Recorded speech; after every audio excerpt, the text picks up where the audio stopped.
Ini yang menarik nih Pak Kiai. Menarik untuk teman-teman yang sudah punya pasangan. Kalau orang Sumenep ngomongnya abhekalan Pak Kiai. Ada tradisi nyaleni meterai atau memberikan zakat fitrah dari si tunangan laki-laki kepada tunangan perempuan. Itu hukumnya bagaimana Pak Kiai? Itu ya boleh-boleh saja, tapi tidak wajib seperti itu ya, boleh. Jadi umpamanya karena kita bertunangan, maka menjelang hari raya, jadi tunangannya itu memberikan baju. Memberikan beras untuk zakat fitrah, memberikan THR juga. Oh, THR sangat ditunggu-tunggu ini Pak Kiai kalau THR ini. Iya. Maka itu ya masuk dari bagian silaturahim dan membahagiakan orang di sekitar, tapi tidak diwajibkan seperti itu, ya tidak diwajibkan.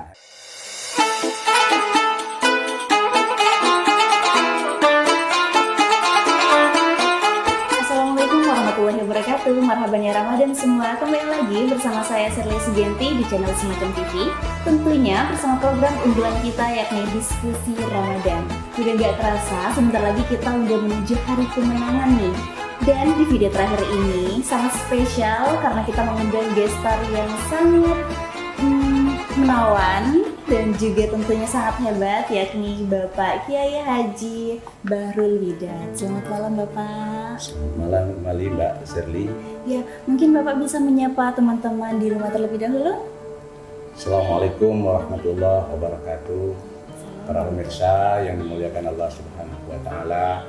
Alhamdulillah kita bersyukur kepada Allah Subhanahu wa taala karena ini sudah hampir selesai tugas mulia kita, yaitu puasa di bulan Ramadan. Semoga lulus dalam ujian Ramadan ini, di mana Ramadan ini adalah berisi mengandung terhadap pendidikan, pelatihan menahan hawa nafsu, karena kita tidak hanya sekedar menahan apa yang biasa sehari-hari kita inginkan seperti makan dan minum, tapi lebih daripada itu menahan nafsu, menahan dari hal-hal yang bisa membatalkan terhadap puasa, ghibah, fitnah, adu domba dan sebagainya. Nah, maka ketika kita sudah Idul Fitri itu merasakan kita merayakan kemenangan dalam peperangan melawan hawa nafsu. Kita berharap ibadah kita diterima oleh Allah Subhanahu wa taala. Amin Allahumma amin. Jadi sebentar lagi kita akan lulus ujian guys, kata Pak Kiai begitu. Oke Pak Kiai, sehari-hari boleh juga dijelaskan kepada teman-teman sehari-hari kira-kira Pak Kiai kesibukannya apa saja di PCNU Sumenep? Di PCNU saya sebagai Khatib Suriah PCNU. Jadi kegiatan tentang kesurihan di PCNU itu ada Tamfidiyah. Kalau Tamfidiyah itu kalau dalam pemerintahan bagian eksekutifnya. Kemudian ada Suriah. Suriah itu bagian legislatif ya, semacam legislatif.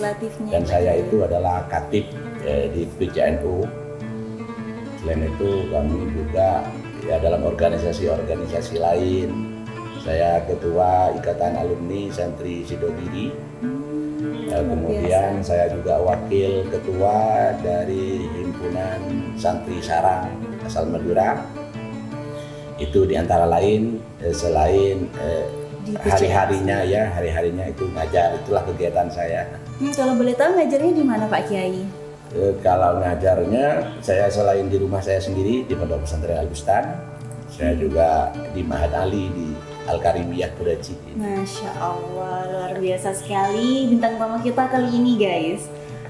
Untuk topik kali ini kita akan lebih membahas terkait hari kemenangan atau hari raya Idul Fitri Pak Kiai.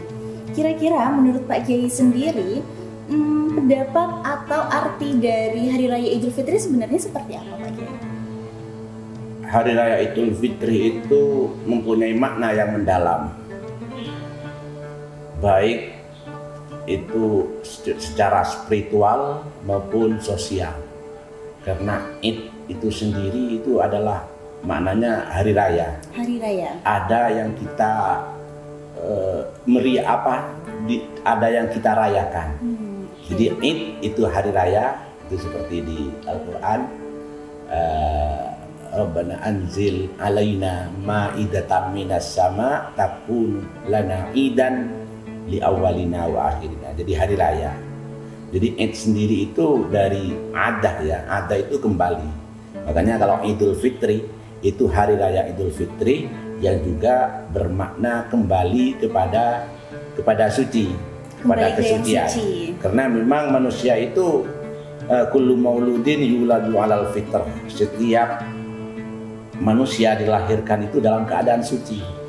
Tapi kemudian setelah dewasa itu kemudian ada hal-hal yang mengotori, dan Idul Fitri itu berarti kita sudah kembali kepada suci, kembali ibarat pakaian ya, pakaian setelah dipakai itu kok ya kotor, kemudian disuci maka bersih kembali. Kenapa dikatakan bersih kembali? Karena orang apabila berpuasa sebulan di bulan Ramadan dan kita menghindari hal-hal yang membatalkan kepada puasa, maka diampuni oleh Allah Subhanahu wa taala dosa-dosanya sebagaimana orang yang baru lahir. Yang baru lahir itu sucinya. Maka tinggal pada hari raya Idul Fitri itu tinggal terhadap dosa kepada sesama. Jadi selama bulan Ramadan kita diampuni dosa kepada Allah Subhanahu wa taala, tinggal dosa pada sesama. Maka di hari raya Idul Fitri itu disyariatkan untuk silaturahim, saling memaafkan. Itu adalah makna daripada Idul Fitri, selain juga kita merayakan kemenangan kata tadinya. Idul Fitri itu selain kita merayakan karena sudah mendapat ampunan dari Allah Subhanahu wa taala, Idul Fitri juga berarti kita merayakan kemenangan karena selama bulan Ramadan itu kita sudah perang melawan hawa nafsu dan sudah lulus ujiannya begitu ya Pak Kiai. Dan sudah lulus ujiannya, maka kita rayakan dengan kegembiraan. Kegembiraan itu dimaksudkan bukan euforia saja, tapi dengan kegembiraan penuh rasa syukur kepada Allah Subhanahu wa taala. Di mana memang setelah Rasulullah hijrah ke Madinah pada tahun kedua setelah perang Badar, itu ada syariat kutiba alaikumusiyam kama kutiba alal ladzina min qablikum la'allakum tattaqun. Jadi difardukan puasa di bulan Ramadan. Ini adalah khususiyah kepada umat Muhammad. Karena sebelum umat Muhammad tidak ada puasa Ramadan. Walaupun juga ada puasa juga. Ada puasa tapi bukan puasa Ramadan. Bukan ya puasa Pak Kiai. Ramadan. Maka kutiba alaikumusiyam, diwajibkan kepada kalian berpuasa. Kama kutiba alal ladzina min qablikum, sebagaimana diwajibkan puasa itu terhadap umat-umat sebelum kalian. Hanya saja perbedaannya kalau umat-umat sebelum Rasulullah itu tidak ada Ramadan. Maka Ramadan ini adalah hadiah yang sangat berharga untuk umat Muhammad sallallahu alaihi wasallam. Maka sebetulnya bulan mulia itu ada 4 dalam Al-Quran. Jadi inna iddatash syuhur indallahi isna asyara syahran fi kitabillah ya. Jadi hitungan bulan dalam setahun itu 12 bulan. Terus minha arba'atul hurum kata Allah dalam Al-Quran. Di antara yang 12 ada 4 bulan yang mulia, yaitu Dzulqa'dah, Dzulhijjah, Muharram, Rajab. Nah, untuk umat ini yang mulai dulu ya, sejak awal ada hari, ada bulan, itu 4 bulan. Untuk umat Muhammad ditambah lagi bulan Ramadan, di mana bulan Ramadan ini melebihi kemuliaan dari bulan-bulan yang lain. Ya, karena syahrul Ramadan alladzi unzila fihil Qur'an. Kenapa lebih mulia dari yang lain? Karena bulan Ramadan itu adalah bulan diturunkannya Al-Qur'an. Hari nuzul Quran ya Pak Kiai. Nuzulul Qur'annya bulan Ramadan, Terus Lailatul Qadarnya itu juga bulan Ramadan. Cuma beda nuzulul Quran, ada Lailatul Qadar, sama-sama turun Al-Quran, cuma beda. Karena sekarang itu temanya ke hari raya, jadi saya maka makna dari Idul Fitri itu sangat mendalam karena di sana juga hari kemenangan, hari maaf-maafan, hari perdamaian. Jadi saya pribadi baru mengerti maknanya nih Pak Kiai.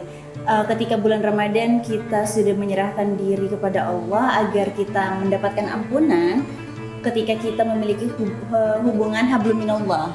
Nah setelah itu ketika Idul Fitri, itulah alasan kenapa adanya maaf-maafan ya Pak Kiai ya, hubungan dengan hablum minannas. Jadi kita itu harus bermaaf-maafan bersama sesama kita. Ya, jadi artinya selama bulan Ramadan kita diampuni dosa kepada Allah, tersisa dosa kepada manusia. Nah, sisa sama manusia itu bisa diampuni apabila kita saling maaf-maafan. Kalau sudah keduanya hubungan dengan Allah kita dimaafi, sesama manusia dimaafi, maka itu betul-betul kita Idul Fitri kembali kepada kesucian. Oke.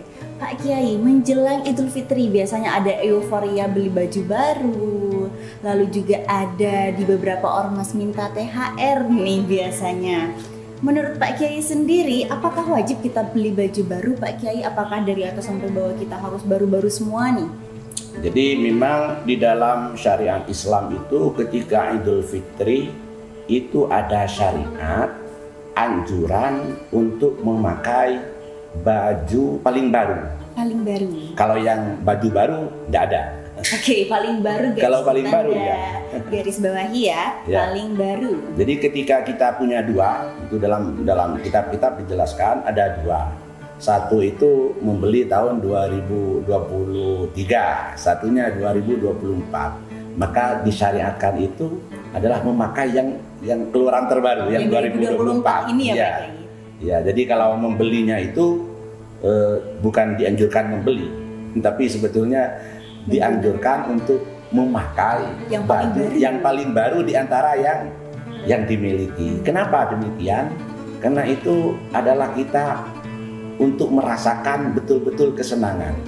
Jadi memakai baju baru itu mendapat pahala apabila itu niatnya karena ikut kepada anjuran agama untuk memakai yang paling baru, yang paling baru di antara yang dimiliki. Cuma sekarang itu kan kadang yang beli ya tidak apa-apa kalau memang kita punya uang lebih tanpa harus hutang, tanpa harus ingat guys, tanpa hutang kata Pak Kiai ya. Tanpa hutang, tanpa apa, maka dipersilahkan untuk membeli baju baru karena dengan demikian itu kita lebih bahagia. Karena syariat di dalam Idul Fitri itu agar kita sendiri bahagia dan membahagiakan kepada orang-orang di sekitarnya. Itu sering disampaikan oleh Syekh Ali Jum'ah bahwa kita memakai di hari raya Idul Fitri itu biirsyadin Nabi, dengan petunjuk Nabi kita itu adalah disyariatkan untuk bergembira, rasa syukur kepada Allah dan bagaimana mengembirakan orang-orang di sekitar. Mengembirakan orang-orang sekitar itu ya mungkin diantaranya membeli THR, memberikan THR, diantaranya membelikan baju baru. Itu kan termasuk adalah kandungan daripada cara kita membahagiakan. Sebetulnya cara membahagiakan tidak hanya di situ. Yang penting membahagiakan. Maka di antara membahagiakan membelikan baju baru, terus orang-orang yang ada di seberang mungkin mudik, itu termasuk bagian daripada syariat mudik. Karena dengan mudik kita bertemu dengan keluarga, jadi bahagia. Keluarga bahagia. Pokoknya kesimpulannya bagaimana di hari raya Idul Fitri selain kita itu merasakan syukur, saling maaf-maafan, maka juga mengembirakan terhadap orang-orang yang ada di sekitar kita. Selain ditambah lagi yaitu kita melakukan amal sosial. Antara lain adalah zakat fitrah. Jadi zakat fitrah itu kewajibannya pada tanggal 1 Syawal. Oh, jadi kalau misalnya diberikan sebelum tanggal 1 Syawal itu hukumnya bagaimana Pak Kiai? Makanya ini yang penting sebetulnya. Zakat fitrah itu ada beberapa hukum. Hukum wajibnya itu pada tanggal 1 Syawal. hanya saja diperbolehkan. Ini yang diperbolehkan itu namanya waktu mubah. Waktu diperbolehkan itu mulai awal Ramadan, waktu diperbolehkannya. Jadi waktu masuknya itu sebetulnya waktu kewajibannya adalah mulai 1 Syawal. Tapi diperbolehkan untuk didahulukan mulai 1 Ramadan. Ramadan. Saya katakan bahwa wajibnya itu pada 1 Syawal karena memang syarat wajib zakat fitrah itu harus menutupi kepada akhir Ramadan dan akhir Syawal. Artinya pada bulan Ramadan mengeluarkan zakat fitrah ternyata meninggal sebelum hari raya itu boleh diambil lagi. Oh begitu Pak Kiai? Iya, diambil lagi. Maka kewajibannya itu sebetulnya ya mulai 1 Syawal itu karena syarat wajibnya menutupi akhir Ramadan dan menutupi awal Syawal, sehingga orang yang meninggal pada bulan Ramadan tidak wajib zakat fitrah, atau anak yang baru lahir pada 1 Syawal tidak wajib zakat fitrah. Kenapa? Karena tidak menutupi akhir Ramadan. Karena syaratnya 2, menutupi akhir Ramadan juga menutupi awal Syawal. Makanya wajibnya itu mulai awal Syawal. Itu mubahnya 1 Ramadan ya Pak Kiai. Makanya waktu sunnahnya itu memang 1 Syawal, sunnah dikeluarkan sebelum sholat Id. Kalau setelah sholat Id boleh juga, hanya makruh. Sampai mana? Sampai terbenamnya matahari pada tanggal 1 Syawal. Kalau keesokannya 1 Syawal itu waktu haram sudah.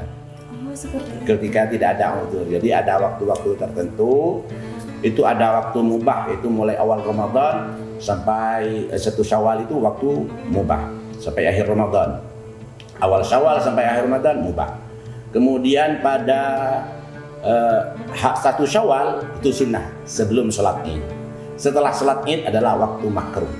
Setelah terbenamnya matahari pada 1 Syawal itu sudah waktu yang diharamkan. Jadi ada yang sekedar boleh, ada yang disunahkan, ada yang itu dimakruhkan, ada yang diharamkan. Berarti ada waktu-waktu pemberian zakat fitrah itu yang diharamkan ya Pak Kiai? Ya, seperti tanpa uzur kok ternyata sampai terbenam matahari tanggal 1 Syawal kok belum mengeluarkan zakat fitrah. Itu namanya waktu haram, kecuali memang ada uzur. Seperti uzurnya mustahiknya belum ada, cari-cari mustahik belum ada. Akhirnya ditunggu sampai keesokan hari raya Idul Fitri, mungkin sampai telasan hari raya ketupat mungkin. Aduh, itu lebih lama sih Pak Kiai. Kayaknya lebih haram lagi ya Pak Kiai kalau tanpa uzur. Tapi kalau ada uzur itu maka di luar tanggal 1 Syawal itu juga itu tidak haram. Lebih ke makruh atau mubahnya Pak Kiai? Apanya? Untuk waktu ketika sudah ada uzur tadi. Kalau sudah ada uzur maka boleh. Namanya uzur. Jadi sama dengan semua kewajiban itu ketika sudah ada uzur kita tidak melakukan itu maka tidak berdosa. Sama dengan orang uzur-uzur yang lain. Kita diwajibkan sholat, tapi karena ada uzur menstruasi umpamanya, maka kita tidak sholat. Tidak sholatnya bagaimana hukumnya? Ya boleh. Bahkan memang wajib tidak sholat karena memang ada uzur. Demikian. Jadi hari raya Idul Fitri itu juga hari sosial karena pada 1 Syawal itu hari raya Idul Fitri dan hari wajibnya untuk mengeluarkan zakat fitrah. Ini yang menarik nih Pak Kiai. Menarik untuk teman-teman yang sudah punya pasangan. Kalau orang Sumenep ngomongnya abhekalan Pak Kiai. Ada tradisi nyaleni meteraya atau memberikan zakat fitrah dari si tunangan laki-laki kepada tunangan perempuan. Itu hukumnya bagaimana Pak Kiai? Itu ya boleh-boleh saja, tapi tidak wajib seperti itu ya, boleh. Jadi umpamanya karena kita bertunangan maka menjelang hari raya, jadi tunangannya itu memberikan baju. Memberikan beras untuk zakat fitrah, memberikan THR juga. Oh, THR sangat ditunggu-tunggu ini Pak Kiai kalau THR ini. Ya, maka itu ya masuk dari bagian silaturahim dan membahagiakan orang di sekitar. Tapi tidak diwajibkan seperti itu, ya tidak diwajibkan. Dan juga yang perlu diketahui bahwa zakat fitrah dari tunangan, karena tunangan itu belum ada ikatan halal kan, jadi tetap orang lain sama saja. Ada cuma DP saja itu kan. DP. Belum menjadi suami istri. Kalau orang lain itu boleh mengeluarkan zakatnya orang lain. Jadi saya mengeluarkan zakatnya di jayis ya, di jayis umpamanya boleh, tapi dengan syarat saya izin. Karena bukan kewajiban saya. Di jayis saya yang akan mengeluarkan zakat fitrahnya Anda. Maka ya umpamanya setelah itu saya mengeluarkan, itu sah. Sama juga saya mengeluarkan zakatnya tunangan, tapi harus izin. Maka kalau tidak mau izin bagaimana? Ya serahkan saja anunya, serahkan saja berasnya biar membagikan sendiri atau mewakilkan kepada orang lain dan niat sendiri saja, seperti itu. Jadi yang perlu diketahui bahwa di dalam tunangan itu poin pertamanya bahwa masih ajnabi, jadi masih orang lain. Hingga berduaan itu tidak diperbolehkan. Puasa-puasa. Terus bagaimana supaya ada berduaan? Ya didampingi oleh keluarga, apa anak, apa kakaknya, apa keluarganya. Terus bagaimana kalau ingin berduaan? Apa tidak boleh? Sebetulnya Islam itu bukan berarti memutuskan nafsu, tapi menahan pada waktu yang telah diperbolehkan oleh agama. Katakan sekarang orang berpuasa ini diantara hikmah Ramadan juga.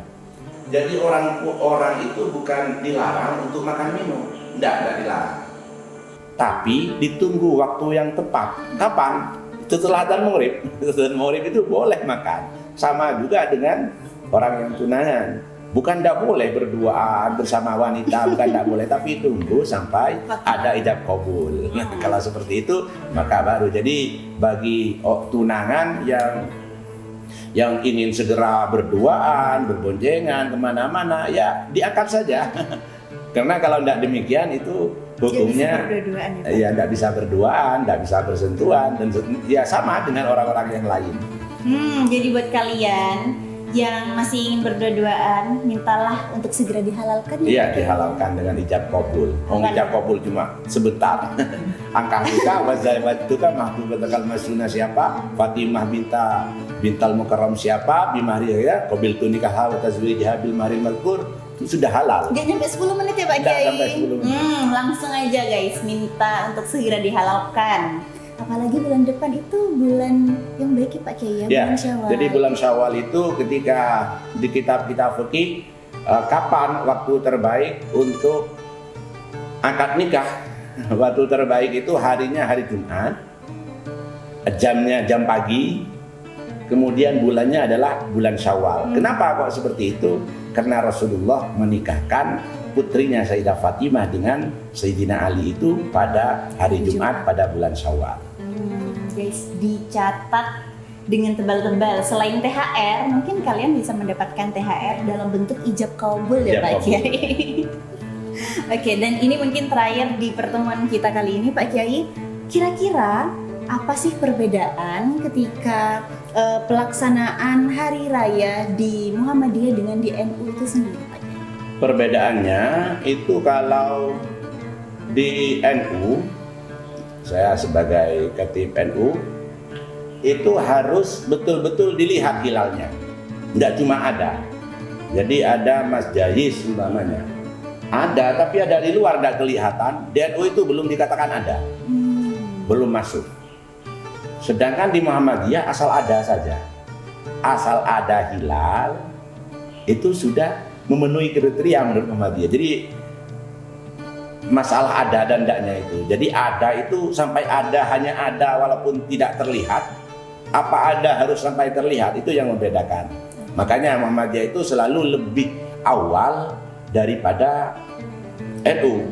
Kalau tidak bersamaan berarti lebih awal, tidak mungkin lebih akhir. Kenapa? Karena kriterianya di Muhammadiyah itu ya pokoknya yang penting ada hilal walaupun tidak terlihat. Nah kemudian di NU itu tidak cukup hanya ada, karena hadisnya sumu li ru'yatihi wa aftiru li ru'yatihi. Berpuasalah kamu karena melihat hilal, dan kamu berhari raya ya, berbuka karena sudah melihat hilal. Jadi di NU itu melihat itu betul-betul melihat memang. Nah, kemudian di Muhammadiyah itu melihat itu tidak harus betul-betul dilihat oleh mata, tapi ada itu sama saja dengan sudah melihat. Jadi hal itu tidak perlu dipertentangkan karena memang sudah prinsipnya yang berbeda. Maka kita terima perbedaan itu bahwa di dunia ini apapun saja memang tidak bisa dipaksakan harus sama. Jadi harus kita sadar bahwa perbedaan itu memang ada. Sekarang bagi kita bagaimana kita menghormati terhadap perbedaan itu. Kadang hati manusia aja berbeda, Pak. Ya, satu keluarga saja pilihannya juga berbeda, seleranya juga berbeda, apa-apanya juga berbeda. Dan itu adalah hikmah besar dari Allah Subhanahu wa taala. Umpama ada orang itu yang senang, orang yang tubuhnya mungil kadang dia. Ada yang senang yang agak tinggi, ada yang senang putih sekali, ada yang hitam manis, sehingga sama-sama laku seperti itu. Kalau umpama orang senang yang tinggi semua, siapa yang mau menikahi orang-orang yang sama dengan di pasar itu ada yang warna merah, kuning, hijau, kelabu, macam-macam itu ada seleranya kepada ini sehingga sama-sama laku semuanya. Itu hikmah dari Allah Subhanahu wa taala. Jadi hidup itu juga lebih berwarna dan bisa lebih mensyukuri ya Pak Kiai. Iya, betul sekali. Termasuk di dalam perbedaan mazhab. Selain perbedaan organisasi NU itu perbedaan mazhab. Jadi di antara syaratnya wali itu adalah kita tidak boleh fanatik terhadap mazhab. Saya harus Syafi'i, tidak mau pada Hanafi. Itu syaratnya tidak boleh fanatik. Jadi semuanya itu adalah sama-sama benar dan itu sama-sama manfaat. Contohnya ya, kalau kita dalam mazhab Syafi'i bersentuhan laki-laki dan perempuan membatalkan wudu. Sedangkan dalam tawaf itu harus punya wudu. Dan tidak mungkin orang tawaf itu tidak bersentuhan laki-laki dan perempuan karena ngumpul semuanya. Nah, untung ada perbedaan pendapat yang mengatakan bahwa bersentuhan laki-laki dan perempuan itu asal tidak ada syahwat itu tidak sampai membatalkan. Nah, perbedaan ini menjadi ikhtilaf ummati rahmah. Jadi perbedaan daripada ulama itu menjadi rahmat kepada manusia sehingga menjalankan ibadah itu tidak sulit. Karena tidak bisa saya melaksanakan mazhab Syafi'i di sini. Tinggal kita pindah mazhab, niat ikut kepada mazhab Hanafi atau pada mazhab Maliki yang mengatakan bahwa bersentuhan itu tidak membatalkan wudu sehingga tawafnya bisa dilaksanakan dengan secara mudah. Itu diantara hikmah daripada perbedaan-perbedaan, termasuk perbedaan profesi itu juga iya. Kalau semuanya dagang, siapa yang mau membeli? Dokter, siapa yang mau? Pokoknya harus ada dokter, harus ada pasien, harus ada yang menjual, harus ada, dan semuanya itu karena kita kompak itu berarti bukan harus sama tapi kita menempati posisi yang proporsional, itu namanya kompak. Dan itu adalah hikmah daripada Idul Fitri, kita menjaga kekompakan tidak hanya pada saat Idul Fitri saja. Jadi damai tidak hanya saat Idul Fitri, maaf-maafan tidak hanya saat Idul Fitri, silaturahim juga tidak hanya pada Idul Fitri, tapi yang diharapkan bagaimana ke depan tetap kita bersaudara, saling mencintai, saling berbagi, saling hormat menghormati, saling maaf-maafan. Itu yang diharapkan. Jadi jangan kembali kan, karena itu ironisnya pada saat Idul Fitri itu baik, damai, tapi setelah itu kembali kepada keadaan suram lagi, konflik lagi, tengkar lagi. Jadi yang diharapkan setelah Idul Fitri kita itu bisa lebih baik, karena tanda Ramadan kita diterima apabila setelah Ramadan kita itu tambah baik hubungan dengan Allah, hubungan dengan sesama manusia. Terakhir nih Pak Kiai, mungkin Pak Kiai bisa memberikan sedikit tips bagi pemirsa semacam TV di rumah, kan hampir Lebaran Pak Kiai, untuk menghindari pertanyaan kapan nikah, lalu kapan punya anak, itu kan adalah pertanyaan-pertanyaan horor nih biasanya. Mungkin monggo Pak Kiai bisa memberikan tips-tips bagi teman-teman. Dari kata ulama itu kita tidak bisa menutup mulut semua manusia. Mulut manusia masa ditutup? Ini tidak boleh tanya ini, kamu tidak boleh tanya itu. karena tidak bisa. Jadi bagaimana? Kita saja itu yang mempersiapkan diri, mental kita ketika ditanyakan kapan nikah. Bagaimana kita menjaga mental, menjaga emosi, cara menjawab yang baik, itu saja. Jadi juga kita itu tidak bisa menutup mata dari perlakuan semua orang. Perlakuan orang itu tidak boleh, kita saja yang menutup mata cukup sedikit saja. Atau ketika ada ucapan-ucapan yang tidak enak, kita mengatur telinga, mengatur hati, itu saja. Nah, ini untuk bagi orang yang ditanyai kapan nikah, karena ditanyakan kapan nikah itu tidak enak memang ya. Karena masalah nikah, rizki, ajal itu kan tentuan dari Allah Subhanahu wa Ta'ala. Bagaimanapun kita mau nikah, kalau Allah belum sampai waktunya, kan kita sebetulnya hidup itu hanya menunggu waktu.